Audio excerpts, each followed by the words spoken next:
సమస్య ఏదైనా విషయం ఎలాంటిదైనా తెరలు పొరలు లేకుండా ఉన్నది ఉన్నట్టుగా point to the point analysis తో మీ ముందుకొచ్చాను నేను Eshwar. Welcome to clear cut. అంతా బీజేపీ అనుకున్నట్లుగానే జరుగుతోంది. రాజగోపాల్ రెడ్డి రాజీనామా చేయటం, దాన్ని స్పీకర్ ఆమోదించడం చకచకా జరిగిపోయాయి. ఇక రాజగోపాల్ రెడ్డి కాషాయ కండువా కప్పుకుని బైపోల్ వారికి కాలు దువ్వడమే తరువాయి. మునుగోడు క్రాస్ రోడ్ సర్కిల్లో తాడో పేడో తేల్చుకోవడమే ఆలస్యం. దీనికోసం అన్ని పార్టీలు అస్త్ర శస్త్రాలను సిద్ధం చేసుకుంటున్నాయి. మునుగోడు ఉప ఎన్నిక డేట్ ఇంకా ఫిక్స్ కాలేదు, కానీ ఎన్నిక ఎప్పుడొచ్చినా సరే దాన్ని ఎదుర్కొనేందుకు మూడు ప్రధాన పార్టీలు వ్యూహ ప్రతివ్యూహాలు రచిస్తున్నాయి.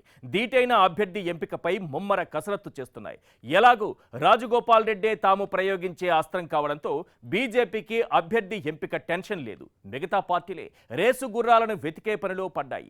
ఇంతకీ మునుగోడు ఉప ఎన్నిక మూడు పార్టీలకు అగ్ని పరీక్షగా మారిందా? టీఆర్ఎస్ కాంగ్రెస్ నిలబెట్టే రేసు గుర్రాలెవరు? తామేంటో నిరూపించుకునేందుకు కాంగ్రెస్కు ఇదే సదావకాశమా? తేల్చేద్దాం క్లియర్ కట్గా. ఇక సెకండ్ టాపిక్, చంద్రబాబు సీఎంగా ఉన్నప్పుడు ప్రత్యేక హోదా విషయంలో బీజేపీతో చెడింది. ఆ తర్వాత మోడీకి చంద్రబాబు ఎదురు పడింది లేదు, మాట్లాడుకుంది అసలే లేదు. బాబు గారు మాత్రం మోడీతో దగ్గరయ్యేందుకు అంది వచ్చిన ప్రతి అవకాశాన్ని బాగా వాడుకున్నారు. రాష్ట్రపతి ఎన్నిక నుంచి ఉపరాష్ట్రపతి ఎన్నిక వరకు ఎన్డీఏ నిలబెట్టిన అభ్యర్థులకే జై కొట్టారు. ఇక కేంద్ర ప్రభుత్వం నిర్వహిస్తున్న ఆజాదీ కా అమృత్ మహోత్సవ్కి ప్రత్యేక ఆహ్వానం అందడంతో ఏమాత్రం ఆలస్యం చేయకుండా రెక్కలు కట్టుకుని ఢిల్లీలో వాలిపోయారు. కొన్నేళ్ల గ్యాప్ తర్వాత మోడీకి ఎదురుపడి మాట కలిపారు, ముచ్చటించుకున్నారు. ఇదే ఇక్కడ హైలైట్గా నిలిచింది. ఇంతకీ ఇలాంటి క్షణం కోసం చంద్రబాబు 3 ఏళ్లు వెయిట్ చేశారా? మళ్ళీ చంద్రబాబు మోడీకి దగ్గరైనట్టేనా? ఈ కలయిక ఏపీ రాజకీయాల్లో కొత్త సమీకరణలకు తెరతీస్తుందా? మోడీ బాబు భేటీతో జగన్పై పడే ప్రభావం ఎంత? తేల్చేద్దాం క్లియర్ కట్గా. ఇక థర్డ్ టాపిక్, రాజకీయాల్లో శాశ్వతం అంటూ ఏదీ ఉండదు బాస్. అది మిత్రుడైనా శత్రువులైనా అధికారమే అంతిమ లక్ష్యం. మహారాష్ట్రలో ప్రభుత్వాన్ని కూల్చేసి మరి అధికారాన్ని తన గుప్పెట్లోకి తెచ్చుకుందనే ఆరోపణలు ఎదుర్కొంటున్న బీజేపీ ఇప్పుడు బీహార్లోనూ బుల్డోజర్ పాలిటిక్స్ మొదలుపెట్టింది. జేడీయూ మిత్రపక్షమే అయినా అధికార మార్పు కోసం చిచ్చు పెట్టే ప్రయత్నాలు చేస్తోందన్న విమర్శలు వినిపిస్తున్నాయి. ఎక్కడైనా ఏక్నాథ్ షిండేలకు కొదవేం లేదు కదా. అక్కడ ఆర్సీపీ సింగ్ రూపంలో ఒకరు బయలుదేరారు. కాకపోతే ఉద్ధవ్ ఠాక్రే అంత అమాయకుడు కాదు కదా నితీష్. అందుకే ముందే మేల్కొన్నారు. ఆర్సీపీ సింగ్ ని టార్గెట్ చేసి మరి బయటకు వెళ్లేలా చేశారు. ఇప్పుడు ఏకంగా బీజేపీతో తెగదెంపులు చేసుకోవాలని నితీష్ చూస్తున్నారు. ఈ పరిణామాలతో బీహార్ రాజకీయాలు ఆసక్తికరంగా మారాయి. ఇంతకీ నితీష్ వెన్నుపోటు రాజకీయాలను ముందే గుర్తించారా? ఆర్సీపీ సింగ్ మరో షిండేగా మారకముందే అతనిని పార్టీ నుంచి బయటకు పంపేశారా? బీజేపీతో కటిఫ్ చెప్పేందుకు నితీష్ రెడీ అయ్యారా? తేల్చేద్దాం క్లియర్ కట్గా. ఇక ఫస్ట్ టాపిక్, మునుగోడును రాజకీయ వరద ముంచెత్తిన సమయంలో మునుగోడు క్రాస్ రోడ్స్లోని ఓ ఇరానీ కేఫ్లో కూర్చొని రసవత్తరమైన రాజకీయ ఆలు మసాలా బాగా దట్టించిన సమోసా అలా నోట్లో వేసుకుని ఘాటు చాలక పక్కనే ఉన్న పొలిటికల్ మిర్చి మధ్య మధ్యలో కొరుకుతూ టీవీలో తెలంగాణ రాజకీయం సమర్పించు మునుగోడులో మొనగాడెవరు అనే పొలిటికల్ థ్రిల్లర్ చూస్తుంటే ఆ మజానే వేరప్ప. తెలంగాణ పాలిటిక్స్ని మిస్ కాకుండా ఇంట్రెస్టింగ్గా ఫాలో అయ్యే వారికి మునుగోడు రాజకీయాలు అలానే కనిపిస్తున్నాయి. జోరు వానలోనూ అక్కడి పొలిటికల్ హీట్ చెమటలు పట్టిస్తోంది. రాజగోపాల్ రెడ్డి రాజీనామా ఇవ్వడం, దానిని ఆమోదించడం చకచకా జరిగిపోయాయి. ఇక మిగిలింది ఆయన కాషాయ కండువా కప్పుకోవడం, ఉప ఎన్నికకు కాలు దువ్వడం.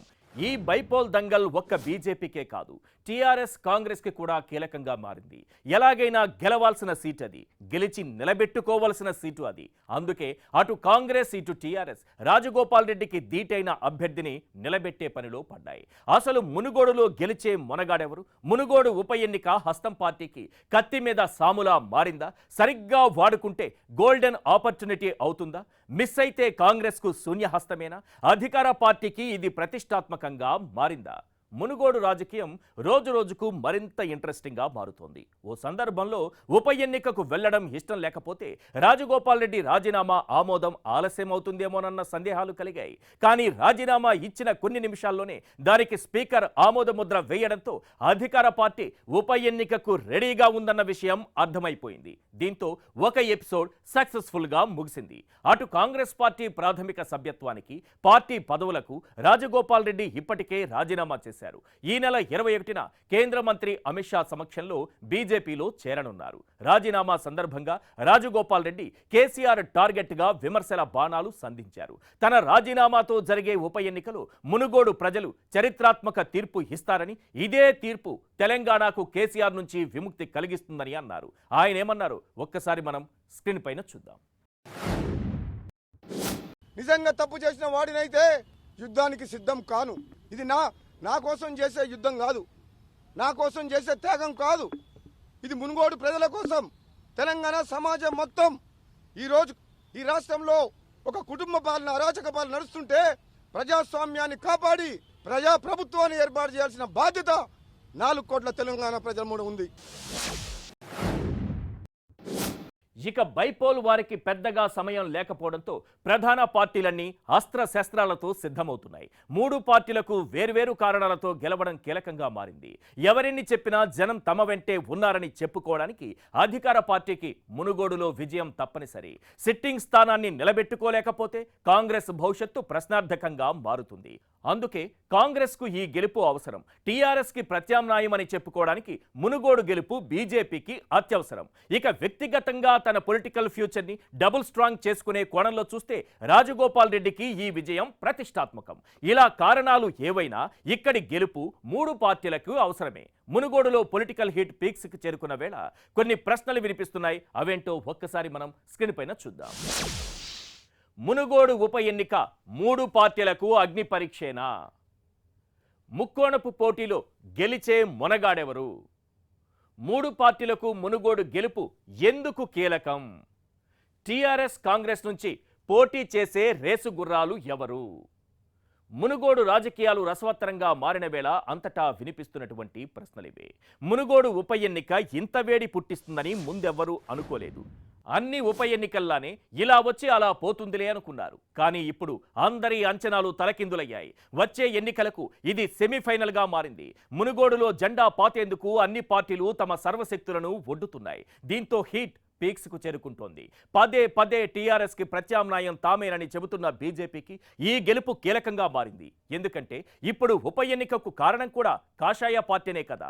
మునుగోడులో రాజగోపాల్ రెడ్డిని గెలిపించడం ద్వారా పార్టీ శ్రేణులకు మరింత బూస్టప్ ఇవ్వాలనుకుంటోంది. వచ్చే ఎన్నికల్లో గెలిచి అధికారంలోకి రావాలని కోరుకుంటున్న బీజేపీకి ఈ ఉప ఎన్నిక నెట్ ప్రాక్టీస్గా మారింది.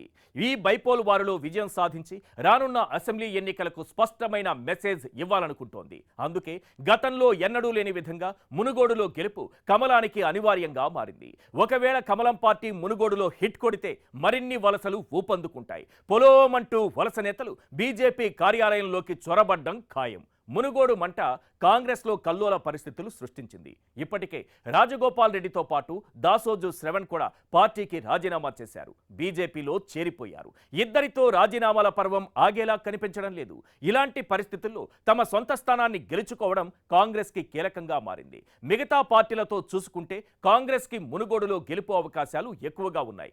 ఎందుకంటే ఆ నియోజకవర్గంలో హస్తానికి గణనీయమైన ఓట్ బ్యాంక్ ఉంది. ఇప్పటి వరకు జరిగిన 12 ఎన్నికల్లో 6 సార్లు కాంగ్రెస్ గెలిచింది. ప్రస్తుతం ఉన్నటువంటి సిట్టింగ్ సీటు కూడా గతంలో పాల్వాయి గోవర్ధన్ రెడ్డి వరుసగా 4 సార్లు గెలిచారు. 2018లో మళ్లీ కాంగ్రెస్ తరపున రాజగోపాల్ రెడ్డి విజయం సాధించారు. మరీ ముఖ్యంగా రాజగోపాల్ రెడ్డి పార్టీని వీడిన తరువాత ఈ సీటును గెలుచుకోవడం పీసీసీ చీఫ్గా రేవంత్కి అత్యంత అవసరం. ఎందుకంటే రాజగోపాల్ రెడ్డితో పాటు పార్టీని వీడుతున్న వారంతా రేవంత్ పై విమర్శలు చేస్తూ బయటికెళ్తున్నారు. ఇలాంటి టైంలో మునుగోడులో గెలుపు రేవంత్కి ఇజ్జత్ కా సవాల్గా మారింది.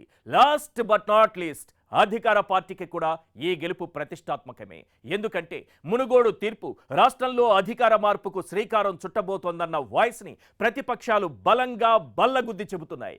ఒకవేళ బీజేపీ కాంగ్రెస్లో ఎవరో ఒకరు మునుగోడులో జెండా పాతేస్తే అధికార మార్పు ఖాయమన్న సంకేతాలు ప్రజల్లోకి బలంగా వెళ్లే అవకాశం ఉంది. ఆ కోణంలో చూసిన మునుగోడులో గెలుపు టీఆర్ఎస్కి కీలకం. అంతేకాదు, ఈ గెలుపుతో తమపై ఎలాంటి వ్యతిరేకత లేదని, ప్రజలు ఇంకా తమతోనే ఉన్నారని బలంగా చెప్పుకోవచ్చు. అలాగే 8 ఏళ్లుగా తాము అభివృద్ధి సంక్షేమ పాలన అందిస్తున్నామని చెబుతున్న గులాబీ పార్టీకి ఈ గెలుపు అనివార్యంగా మారింది. 3 పార్టీలు గెలుపు కోసం సర్వశక్తులను ఒడ్డుతున్న సమయంలో మునుగోడు ఉప ఎన్నిక మరింత రసవత్తరంగా మారుతోంది. ఇంత కీలకంగా మారిన ఈ ఉప ఎన్నిక ఎప్పుడు జరగవచ్చన్న దానిపై ఎవరి అంచనాలు వారికి ఉన్నాయి. అయితే మరికొన్ని నెలల్లో జరగబోయే గుజరాత్ అసెంబ్లీ ఎన్నికలతో పాటు మునుగోడు ఉప ఎన్నిక జరగవచ్చనే టాక్ వినిపిస్తోంది. ఆ విధంగా చూసుకుంటే మునుగోడు బైపోల్ దంగల్కు పెద్దగా సమయమేమీ లేదు. ఇప్పటికే అభ్యర్థి రెడీగా ఉండటంతో బీజేపీ ఓ అడుగు ముందే ఉంది. అటు టీఆర్ఎస్, కాంగ్రెస్ పార్టీలు రేసు గుర్రాల కోసం వెతుకులాడుతున్నాయి. మునుగోడు గెలుపు ప్రతిష్టాత్మకంగా తీసుకున్న 3 పార్టీలకు ఇప్పుడు చెప్పొచ్చేదేంటంటే ఉన్నది చాలా తక్కువ సమయం. వెంటనే జెండాలు కట్టండి, మైకులు పట్టండి, జేజేలు పలకండి, ప్రత్యర్థులను విమర్శలతో చీల్చి చెండాడండి, వాగ్దానాలు ఊదరగొట్టండి, జనాలపై వరాల జల్లు కురిపించండి, ఏ ఓటర్ను ఎలా తిప్పుకోవాలో ప్రాక్టీస్ చేయండి, డబ్బుల మూటలు రెడీ చేయండి, ఆలస్యం చేయకుండా మునుగోడు ఉప ఎన్నిక గ్రౌండ్లోకి దిగిపోండి. 2023 ఫైనల్కు కూడా బాగా ప్రాక్టీస్ అవుతుంది. ఇది మాత్రం క్లియర్ కట్లో సెకండ్ టాపిక్ చూద్దాం. ఒకే వేదికపై ప్రధాని మోడీ, చంద్రబాబు కనిపించారు. కాసేపు ముచ్చటించుకున్నారు. మరోసారి ఢిల్లీ రండి, తీరిగ్గా మాట్లాడుకుందామని మోడీ ఆహ్వానించారు. ఇది వార్త. ఇందులో వింతే ముందు బాసు, ఆజాదీ కా అమృత్ మహోత్సవంలో ఇంతకు మించిన వింతలే కనిపించాయి. మోడీ భుజంపై చేయేసి మరి జమ్మూ కాశ్మీర్ మాజీ ముఖ్యమంత్రి ఫరూక్ అబ్దుల్లా ముచ్చటించారు. సైద్ధాంతికంగా పూర్తిగా విభేదించే సీతారాం యేచూరితో ప్రధాని నవ్వుతూ మాట్లాడారు. వీటికి మించిన వార్తేముంటుంది, వింతేముంటుందంటారా? మరీ అంత తేలిగ్గా కొట్టిపారేయకండి బాస్. నేషనల్ పాలిటిక్స్ గురించి కాసేపు పక్కన పెడితే మన వరకు చాలా ఏళ్ల తరువాత మోడీని చంద్రబాబు కలవడం, ముచ్చటించడం పెద్ద వార్తే.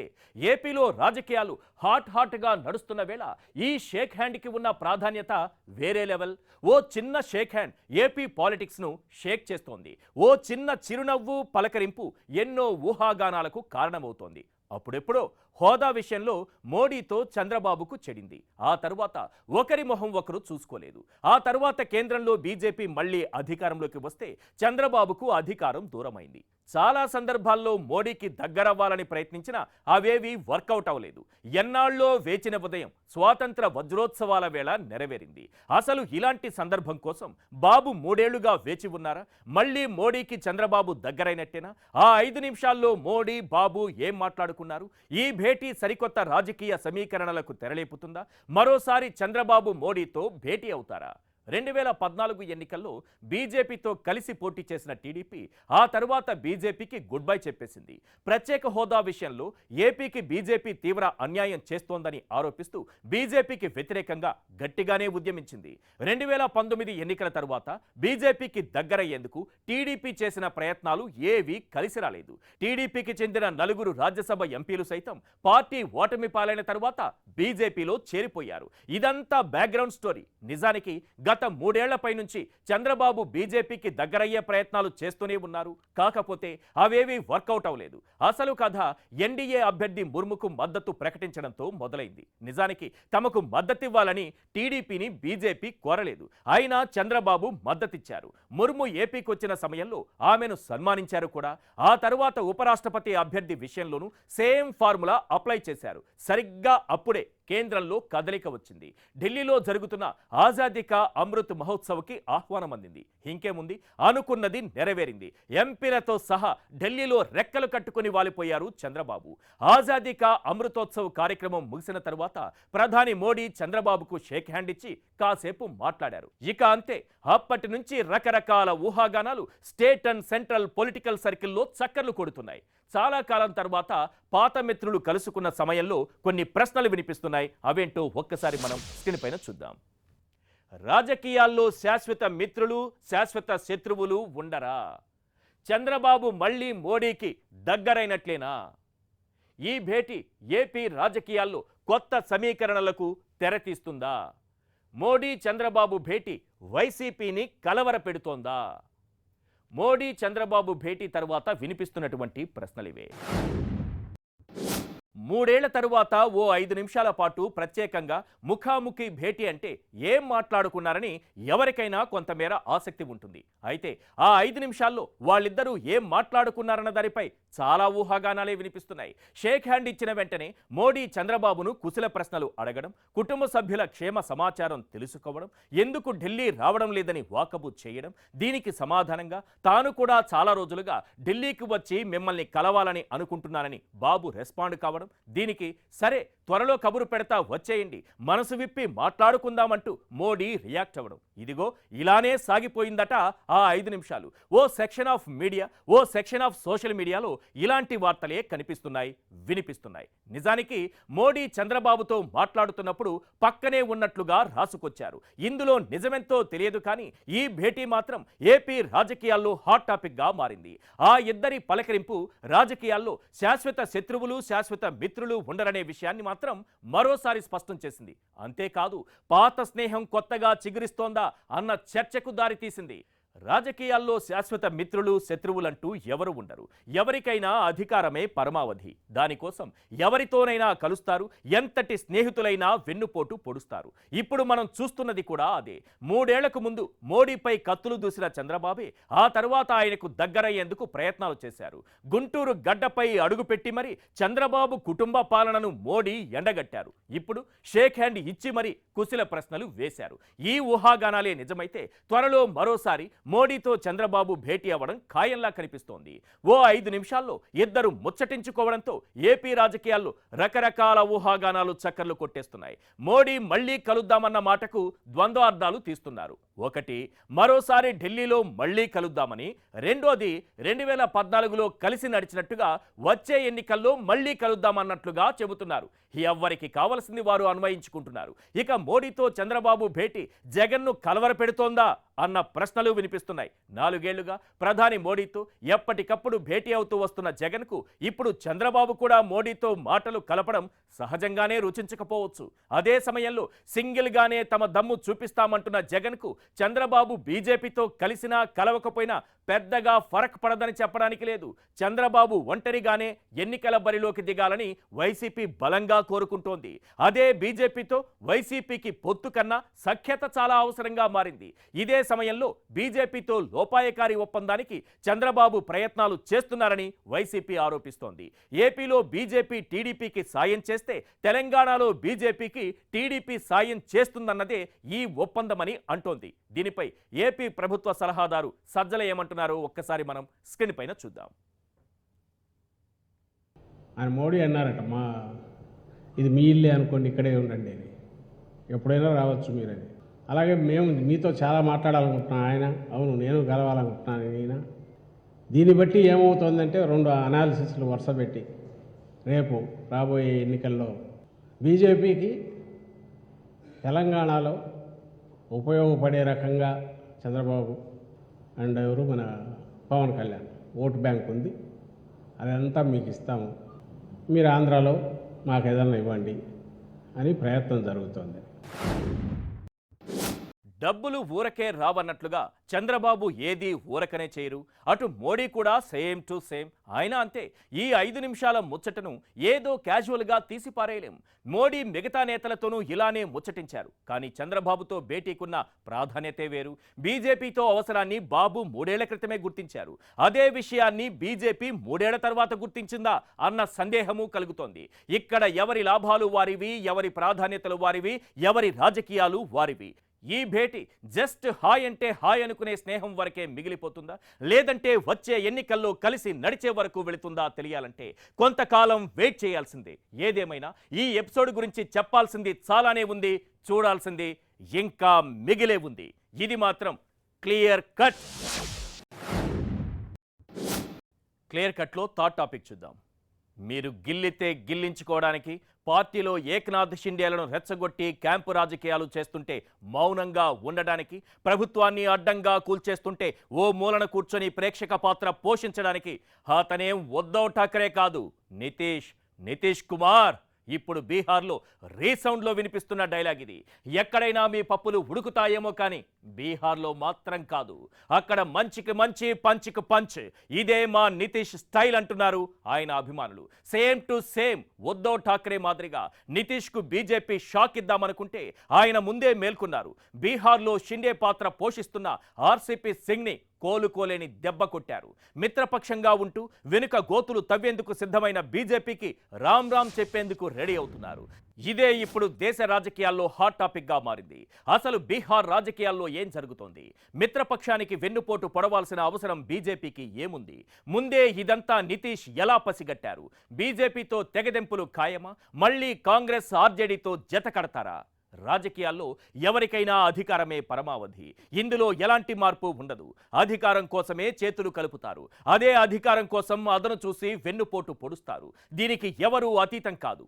బీహార్లోనూ సేమ్ టు సేమ్ అదే జరుగుతోంది. నిజానికి మహారాష్ట్రలో కూల్చుడు రాజకీయాలకు బీహార్లో సీన్కి చాలా తేడా ఉంది. అక్కడ అధికారం కోసం ఏక్నాథ్ షిండేను కట్టప్పగా మార్చారు. కానీ బీహార్లో ఉన్నది జేడీయూ బీజేపీ ప్రభుత్వమే. నిజానికి అక్కడ వెన్నుపోటు రాజకీయాలకు చోటే లేదు. ఎందుకంటే బీజేపీ కూడా అక్కడ అధికారంలో ఉన్నట్లే. కానీ నితీష్ తీరు బీజేపీకి నచ్చడం లేదు. ఎందుకంటే బీజేపీ చెప్పింది ఆయన వినడు. తాను ఏం చేయాలనుకుంటాడో అదే చేస్తాడు. సింపుల్గా చెప్పాలంటే వంగి వంగి సలాములు కొట్టే టైప్ కాదు. ఇదే బీజేపీ పెద్దలకు మింగుడు పడటం లేదు. అందుకే మహారాష్ట్రలో మాదిరి కూల్చి పడేస్తే పోలే అనుకున్నారు. దానికోసమే జేడీయూలో కట్టప్పల కోసం వెతగ్గా ఆణిముత్యం లాంటి ఆర్సీపీ సింగ్ దొరికారు. ఇంకేముంది, గత ఏడాది మోడీ క్యాబినెట్ను విస్తరించినప్పుడు ఆర్సీపీ సింగ్ను తన మంత్రివర్గంలోకి తీసుకున్నారు. ఈ సమయంలో నితీష్ అనుమతి కూడా తీసుకోలేదు. ఆ తరువాత మోడీ క్యాబినెట్లో 2 బెర్తులు కావాలని నితీష్ అడిగితే కేంద్రం అందుకు ఒప్పుకోలేదు. ఈ పరిణామాలన్నీ నితీష్కు వెన్నుపోటు సిగ్నల్స్ ఇస్తూ వచ్చాయి.